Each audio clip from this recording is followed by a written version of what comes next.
Hi అండి అందరికీ. ఈ వీడియోలో ఉల్లిపాయ సమోసా ఎలా చేయాలో చూద్దామండి. ముందుగా ఒక కప్పు మైదా పిండిని తీసుకొని దాంట్లో కొంచెం ఉప్పు, నూనె వేసుకొని మంచిగా కలుపుకోవాలి. తరువాత కొంచెం నీళ్లు పోసుకొని చపాతీ పిండిలాగా కలుపుకోవాలండి. ఈ వీడియోలో చూపిస్తున్న విధంగా చపాతీ ముద్దలాగా కలుపుకోవాలి. మూత పెట్టి 10 మినిట్స్ నాననివ్వాలి. ఇప్పుడు కొంచెం కొంచెం పిండిని తీసుకొని రౌండ్ బాల్ లాగా చేసుకోవాలి. ఇలా అన్ని రౌండ్ బాల్ లాగా చేసుకోవాలి. ఇప్పుడు చెక్కను తీసుకొని దానిపైన కొంచెం పిండి జల్లి రౌండ్ బాల్ కూడా పిండిలో ముంచి చపాతీలాగా చేసుకోవాలండి. మంచిగా రౌండ్గా అన్నిటినీ అలానే రౌండ్ షేప్లో చేసుకోవాలి.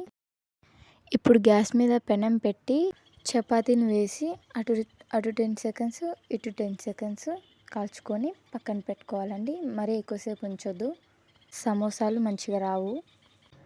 అన్నీ అలా కాల్చుకున్నాక ఒక ప్లేట్ మీద చపాతీలు పెట్టి 4 వైపులు సమానంగా కట్ చేసి ఎటు ఎక్కువ చపాతీ ఉంటే పొడవు అటు కట్ చేసుకొని పక్కన పెట్టుకోవాలి. అన్నీ అలానే కట్ చేసుకోవాలి. అన్నీ ఈ వీడియోలో చూపిస్తున్న విధంగా కట్ చేసుకొని ఒక ప్లేట్లో పక్కన పెట్టుకోవాలి. కట్ చేసుకున్న అంచులు పక్కన తీసి పెట్టుకోండి, తర్వాతకి స్టఫ్లోకి పనికొస్తాయి. 3 ఉల్లిపాయలు, 4 పచ్చిమిర్చి, కొంచెం కొత్తిమీర.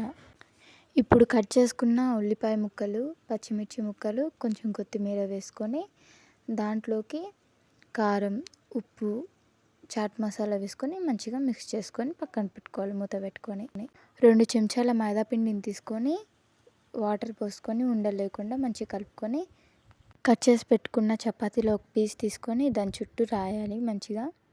మంచిగా చూడండి వీడియో ఎలా మడత పెడుతున్నా అనేది.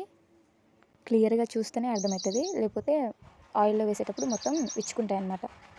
ఇలా మడత పెట్టుకున్న తర్వాతకి ఇందాకలా చేసుకున్న ఉల్లిపాయ మిశ్రమంని అందులో వేసుకోవాలి. కొంచెం సగం వేయాలి. సగమే వేసి పైన మళ్ళీ మైదా పిండి అప్లై చేసి మడత పెట్టాలి. అన్నీ ఇలా చేసుకొని పక్కన పెట్టుకోవాలి. స్టవ్ మీద ఒక కళాయి పెట్టి ఆయిల్ పోసుకొని ఆయిల్ హీట్ అవ్వనివ్వాలి. ఆయిల్ హీట్ అయిన తర్వాతకి ఒక్కొక్కటి వేసుకోవాలండి. స్లోగా వేసుకోండి. మంచిగా అటు ఇటు తిప్పుకుంటూ వేయించుకోవాలండి. లో ఫ్లేమ్లో పెట్టాలి గ్యాస్. మంచిగా వేగాక తీసి పక్కన పెట్టుకోవాలి. అంతేనండి, టేస్టీగా ఈజీగా చేసుకోవచ్చు. వీడియో నచ్చితే ప్లీజ్ లైక్, షేర్, సబ్స్క్రైబ్ చేసుకోండి. బాయ్.